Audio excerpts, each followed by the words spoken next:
السلام علیکم ورحمۃ اللہ وبرکاتہ۔ الحمد للہ رب العالمین والصلاة والسلام علی سید المرسلین، اما بعد فاعوذ باللہ من الشیطان الرجیم، بسم اللہ الرحمن الرحیم۔ برادران عزیز و معزز خواتین، آج کی اس نشست میں سورۃ التوبہ کی آیت نمبر 24 کا ترجمہ و تفسیر پیش کرنے کی سعادت حاصل کی جائے گی۔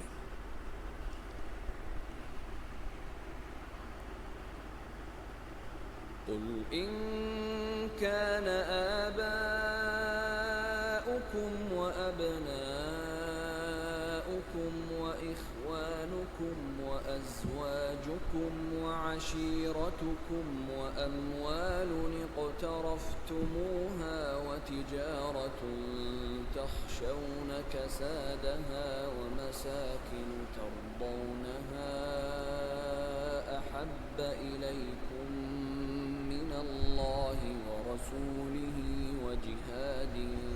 في سبيله فتربصوا حتى يأتي الله بأمره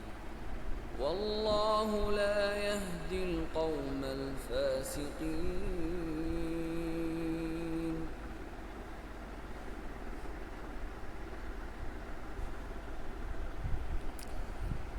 تم فرماؤ، اگر تمہارے باپ اور تمہارے بیٹے اور تمہارے بھائی اور تمہاری بیویاں اور تمہارا خاندان اور تمہاری کمائی کے مال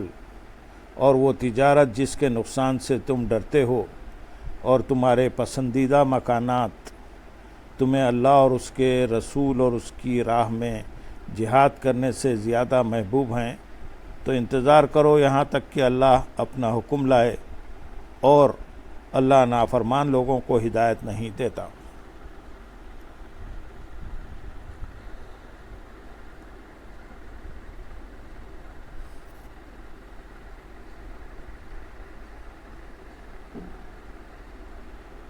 قل، تم فرماؤ، یعنی اے محبوب صلی اللہ علیہ وسلم جنہوں نے رشتہ داروں سے ترک تعلق کے بارے میں کلام کیا، آپ ان سے فرما دیں کہ اگر تمہارے باپ، تمہارے بیٹے، تمہارے بھائی، تمہاری بیویاں، تمہارا خاندان، تمہاری کمائی کے مال اور وہ تجارت جس کے نقصان سے تم ڈرتے ہو اور تمہارے پسندیدہ مکانات تمہیں اللہ تعالیٰ اور اس کے رسول صلی اللہ علیہ وسلم اور اس کی راہ میں جہاد کرنے سے زیادہ محبوب ہیں، تو تم انتظار کرو یہاں تک کہ اللہ تعالیٰ اپنا حکم لائے، اور اللہ تعالیٰ مشرکین سے مولاد کے معاملے میں نافرمانی کرنے والے لوگوں کو ہدایت نہیں دیتا۔ حضرت احمد رضا خان رحمۃ اللہ علیہ فرماتے ہیں، اس آیت سے معلوم ہوا کہ جسے دنیا جہاں میں کوئی معزز،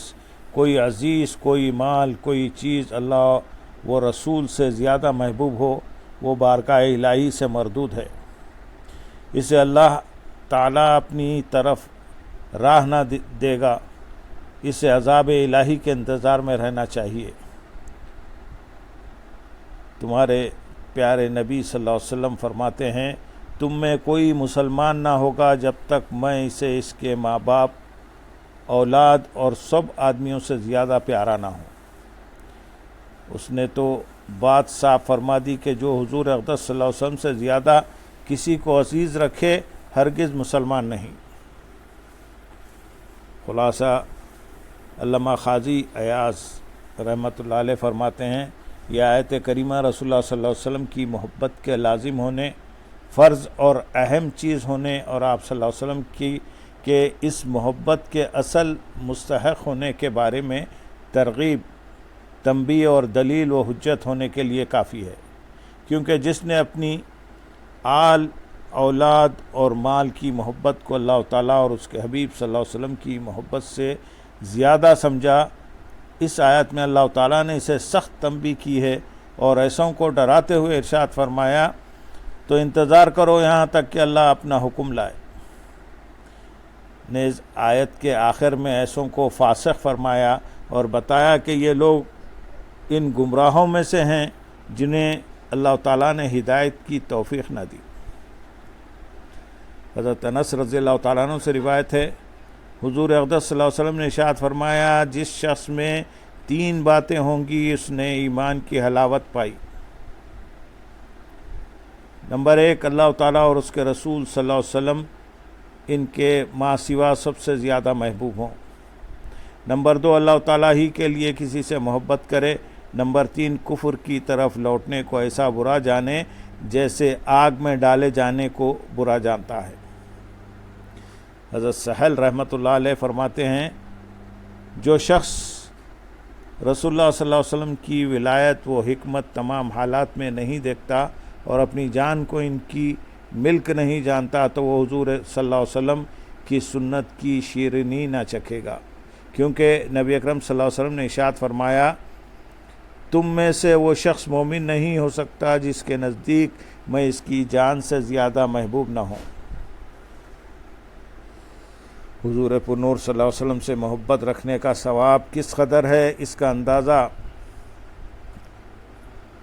ان 3 احادیث سے لگایا جا سکتا ہے۔ نمبر 1، حضرت انس رضی اللہ تعالیٰ عنہ فرماتے ہیں، ایک شخص نبی کریم صلی اللہ علیہ وسلم کی بارگاہ میں حاضر ہوا اور عرض کی، یا رسول اللہ صلی اللہ علیہ وسلم، قیامت کب آئے گی؟ آپ صلی اللہ علیہ وسلم نے ارشاد فرمایا، تو نے اس کے لیے کیا تیاری کی ہے؟ اس نے عرض کی، میرے پاس اس کے لیے نہ نمازوں کی کثرت ہے، نہ روزہ اور صدقہ ہے، لیکن میں اللہ تعالیٰ اور اس کے رسول صلی اللہ علیہ وسلم کو سب سے زیادہ محبوب رکھتا ہوں۔ تب آپ صلی اللہ علیہ وسلم نے ارشاد فرمایا، تو اس کے ساتھ ہے جس کو تو محبوب رکھتا ہے، تو اس کے ساتھ ہے جس کو تو محبوب رکھتا ہے۔ دوسری حدیث حضرت صفوان بن خدامہ رضی اللہ تعالیٰ عنہ سے مروی ہے کہ میں نے نبی کریم صلی اللہ علیہ وسلم کی طرف ہجرت کی، میں آپ صلی اللہ علیہ وسلم کی بارگاہ میں حاضر ہوا اور عرض کی، یا رسول اللہ صلی اللہ علیہ وسلم، اپنا دست مبارک دیجئے تاکہ میں آپ کی بیعت کروں۔ آپ صلی اللہ علیہ وسلم نے اپنا دست مبارک بڑھایا، میں نے عرض کی، یا رسول اللہ صلی اللہ علیہ وسلم، میں آپ کو محبوب رکھتا ہوں۔ آپ صلی اللہ علیہ وسلم نے ارشاد فرمایا، المرء مع من احب، مرد جس سے محبت رکھے اس کے ساتھ ہوتا ہے۔ تیسری حدیث حضرت صوبان رضی اللہ تعالیٰ عنہ تاجدار دو عالم صلی اللہ علیہ وسلم کے ساتھ کمال درجے کی محبت رکھتے تھے اور انہیں جدائی کی تاب نہ تھی۔ ایک روز اس قدر غمگین اور رنجیدہ حاضر ہوئے کہ چہرے کا رنگ بدل گیا تھا، تو رسول کریم صلی اللہ علیہ وسلم نے دریافت فرمایا، آج رنگ کیوں بدلا ہوا ہے؟ عرض کیا، نہ مجھے کوئی بیماری ہے اور نہ درد، سوائے اس کے کہ جب حضور اقدس صلی اللہ علیہ وسلم سامنے نہیں ہوتے تو انتہا درجے کی وحشت و پریشانی ہو جاتی ہے۔ جب آخرت کو یاد کرتا ہوں تو یہ اندیشہ ہوتا ہے کہ وہاں میں کس طرح دیدار پا سکوں گا۔ آپ اعلیٰ ترین مقام میں ہوں گے اور مجھے اللہ تعالیٰ نے اپنے کرم سے جنت بھی دی، تو اس مقام عالی تک رسائی کہاں؟ اس پر یہ آیت کریمہ نازل ہوئی، اور جو اللہ اور رسول کی اطاعت کرے تو وہ ان لوگوں کے ساتھ ہوگا جن پر اللہ نے فضل کیا، یعنی انبیاء اور صدیقین اور شہداء اور صالحین۔ یہ کتنے اچھے ساتھی ہیں۔ علماء اکرام نے حضور اقدس صلی اللہ علیہ وسلم سے محبت کی کثیر علامات بیان فرمائی ہیں، ان میں سے چند علامات ہم یہاں بیان کریں گے۔ نمبر 1، اقوال اور افعال میں حضور اکرم صلی اللہ علیہ وسلم کی پیروی کرنا، یعنی سرکار دو عالم صلی اللہ علیہ وسلم نے جو کام کرنے کا حکم دیا انہیں کرنا اور جن سے منع کیا ان سے رک جانا، نیز نبی اکرم صلی اللہ علیہ وسلم کی سنتوں پر عمل کرنا۔ نمبر 2، آپ صلی اللہ علیہ وسلم نے جس عمل کی ترغیب دی اسے اپنی نفسانی اور شہوانی خواہشات پر ترجیح دینا۔ نمبر 3، بکثرت نبی کریم صلی اللہ علیہ وسلم کا ذکر جمیل کرنا اور آپ صلی اللہ علیہ وسلم پر درود شریف پڑھنا اور آپ صلی اللہ علیہ وسلم کی سیرت طیبہ کا مطالعہ کرنا۔ نمبر 4، ذکر حبیب صلی اللہ علیہ وسلم کے وقت تعظیم و توقیر بجا لانا اور اس میں گرامی سن کر ان کے ساری کا اظہار کرنا۔ نمبر 5، جس سے سرکار دو عالم صلی اللہ علیہ وسلم محبت رکھتے ہوں اس سے بھی محبت کرنا۔ نمبر 6، جس چیز سے اللہ تعالیٰ اور اس کے حبیب صلی اللہ علیہ وسلم نے دشمنی رکھی اس سے دشمنی رکھنا، اور جس سے عداوت رکھی اس سے کنارہ کشی کرنا۔ نمبر 7 قرآن مجید سے محبت رکھنا۔ نمبر 8 رسول اکرم صلی اللہ علیہ وسلم کی امت کے ساتھ شفقت و مہربانی سے پیش آنا۔ اس آیت سے معلوم ہوا کہ جب ایسی صورتحال درپیش ہو کہ دین یا دنیا میں سے کسی ایک چیز کو اختیار کرنا پڑے تو مسلمان کو چاہیے کہ وہ دین کو ترجیح دے اور دنیا کو چھوڑ دے، اور دنیا کو چھوڑ کر دین کو اختیار کرے۔ اس معاملے میں فی زمانہ مسلمانوں کا حال انتہائی افسوسناک ہے کہ وہ اپنے دین کا نقصان برداشت کرنے میں کوئی وقت اور پریشانی محسوس نہیں کرتے، بلکہ بعض اوقات اس سے انتہائی لاپرواہی برتتے ہیں، جبکہ اپنی دنیا کا نقصان لمحہ بھر کے لیے بھی برداشت کرنا انہیں گوارا نہیں۔ افسوس، مسلمانوں کو نماز روزے کا کہا جائے تو یہ اپنی دنیاوی مصروفیات اور کام کی زیادتی کا بہانہ بنا کر اللہ تعالیٰ کی عبادت کرنے اور اللہ تعالیٰ کی خاطر چند گھنٹوں کے لیے بھوک برداشت کرنے کو تیار نہیں ہوتے۔ مسلمانوں کو کاروباری اور تجارتی معاملات شرعی طریقے کے مطابق سر انجام دینے کی ترغیب دی جائے تو وہ ضروریات زندگی کی زیادتی اور اپنے منافع میں کمی ہو جانے کا رو کر اس سے روگردانی کرتے ہیں۔ مسلمان عورتوں کو شرعی پردے کی تلقین کی جائے تو وہ اسے پرانی سوچ اور عورتوں پر بلا وجہ کی پابندی قرار دے کر اور آزادی نسواں کے خلاف سمجھ کر اس پر عمل کرنے کو تیار نہیں۔ طلاق کے معاملات میں جب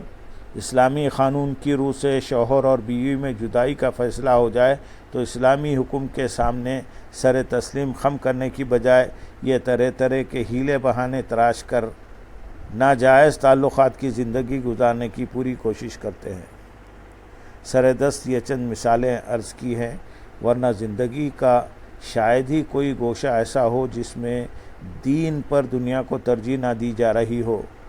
اللہ تعالیٰ مسلمانوں کو عقل سلیم عطا فرمائے اور دنیا کے مقابلے میں دین کی اہمیت سمجھنے کی توفیق عطا فرمائے۔ اللہم صلی علی سیدنا محمد وعلی آل سیدنا محمد وبارک وسلم، وآخر دعوانا ان الحمد للہ رب العالمین۔